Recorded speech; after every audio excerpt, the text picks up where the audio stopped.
پیغمبر اور مسلمانوں کو شایع نہیں کہ جب ان پر ظاہر ہو گیا کہ مشرک اہل دوزخ ہیں تو ان کے لیے بخشش مانگیں، گو وہ ان کے قرابت دار ہی ہوں۔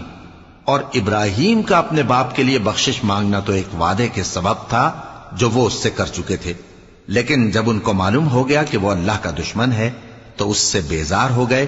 کچھ شک نہیں کہ ابراہیم بڑے نرم دل اور متحمل تھے، اور اللہ ایسا نہیں کہ کسی قوم کو ہدایت دینے کے بعد گمراہ کر دے جب تک ان کو وہ چیز نہ بتا دے جس سے وہ پرہیز کریں۔ بے شک اللہ ہر چیز سے واقف ہے۔ اللہ ہی ہے جس کے لیے آسمان اور زمین کی بادشاہت ہے، وہی زندگانی بخشتا اور وہی موت دیتا ہے، اور اللہ کے سوا تمہارا کوئی دوست اور مددگار نہیں ہے۔ بے شک اللہ نے پیغمبر پر مہربانی کی اور مہاجرین اور انصار پر، جو باوجود اس کے کہ ان میں سے بعضوں کے دل پھر جانے کو تھے، مشکل کی گھڑی میں پیغمبر کے ساتھ رہے۔ پھر اللہ نے ان پر مہربانی فرمائی، بے شک وہ ان پر نہایت شفقت کرنے والا ہے، بڑا مہربان ہے۔